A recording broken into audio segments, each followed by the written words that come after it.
Shalom saudaraku, kita membaca Alkitab dari Kisah Para Rasul, pasal yang ketiga ayat 1-26.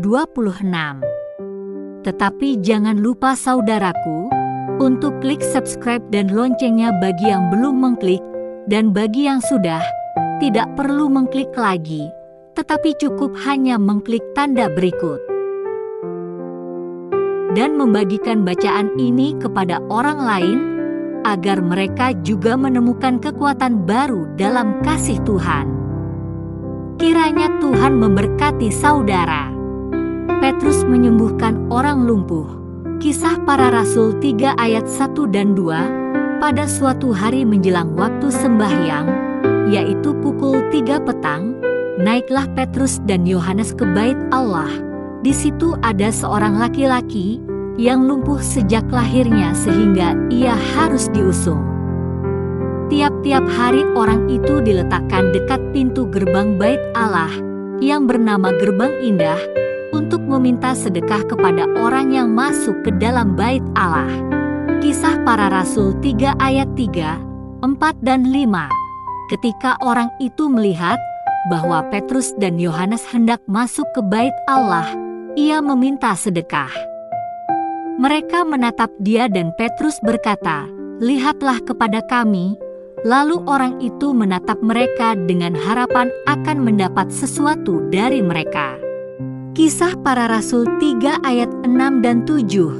Tetapi Petrus berkata, "Emas dan perak tidak ada padaku, tetapi apa yang kupunyai, kuberikan kepadamu. Demi nama Yesus Kristus, orang Nazaret itu, berjalanlah." Lalu ia memegang tangan kanan orang itu dan membantu dia berdiri. Seketika itu juga kuatlah kaki dan mata kaki orang itu. Kisah Para Rasul 3 ayat 8 dan 9. Ia melonjak berdiri lalu berjalan kian kemari dan mengikuti mereka ke dalam bait Allah, berjalan dan melompat-lompat serta memuji Allah. Seluruh rakyat itu melihat dia berjalan sambil memuji Allah. Kisah Para Rasul 3 ayat 10. Lalu mereka mengenal dia sebagai orang yang biasanya duduk meminta sedekah di gerbang indah bait Allah, sehingga mereka takjub dan tercengang tentang apa yang telah terjadi padanya. Khotbah Petrus di Serambi Salomo. Kisah Para Rasul 3, 11, 12. Karena orang itu tetap mengikuti Petrus dan Yohanes, maka seluruh orang banyak yang sangat keheranan itu datang mengerumuni mereka di serambi yang disebut Serambi Salomo. Petrus melihat orang banyak itu lalu berkata, "Hai orang Israel, mengapa kamu heran tentang kejadian itu dan mengapa kamu menatap kami seolah-olah kami membuat orang ini berjalan karena kuasa atau kesalehan kami sendiri?" Kisah Para Rasul 3 ayat 13 dan 14. Allah Abraham, Ishak dan Yakub, Allah nenek moyang kita telah memuliakan hamba-Nya, yaitu Yesus yang kamu serahkan dan tolak di depan Pilatus, walaupun Pilatus berpendapat bahwa ia harus dilepaskan. Tetapi kamu telah menolak yang kudus dan benar, serta menghendaki seorang pembunuh sebagai hadiahmu.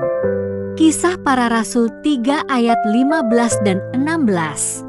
Demikianlah ia, pemimpin kepada hidup, telah kamu bunuh, tetapi Allah telah membangkitkan dia dari antara orang mati, dan tentang hal itu kami adalah saksi.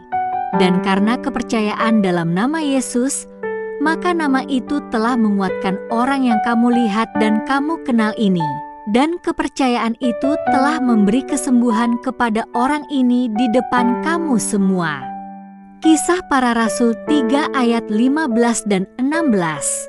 Demikianlah ia, pemimpin kepada hidup, telah kamu bunuh, tetapi Allah telah membangkitkan dia dari antara orang mati, dan tentang hal itu kami adalah saksi. Dan karena kepercayaan dalam nama Yesus, maka nama itu telah menguatkan orang yang kamu lihat dan kamu kenal ini. Dan kepercayaan itu telah memberi kesembuhan kepada orang ini di depan kamu semua. Kisah Para Rasul 3 ayat 19 dan 20. Karena itu sadarlah dan bertobatlah, supaya dosamu dihapuskan, agar Tuhan mendatangkan waktu kelegaan dan mengutus Yesus yang dari semula diuntukkan bagimu sebagai Kristus. Kisah Para Rasul 3 ayat 21 dan 22, Kristus itu harus tinggal di sorga sampai waktu pemulihan segala sesuatu, seperti yang difirmankan Allah dengan perantaraan nabi-nabinya yang kudus di zaman dahulu. Bukankah telah dikatakan Musa, Tuhan Allah akan membangkitkan bagimu seorang nabi dari antara saudara-saudaramu, sama seperti aku. Dengarkanlah dia dalam segala sesuatu yang akan dikatakannya kepadamu. Kisah Para Rasul 3 ayat 23 dan 24. Dan akan terjadi bahwa semua orang yang tidak mendengarkan nabi itu akan dibasmi dari umat kita. Dan semua nabi yang pernah berbicara, mulai dari Samuel dan sesudah dia, telah bernubuat tentang zaman ini. Kisah Para Rasul 3 ayat 25. Kamulah yang mewarisi nubuat-nubuat itu dan mendapat bagian dalam perjanjian yang telah diadakan Allah dengan nenek moyang kita, ketika Ia berfirman kepada Abraham, oleh keturunanmu semua bangsa di muka bumi akan diberkati. Kisah Para Rasul 3 ayat 26.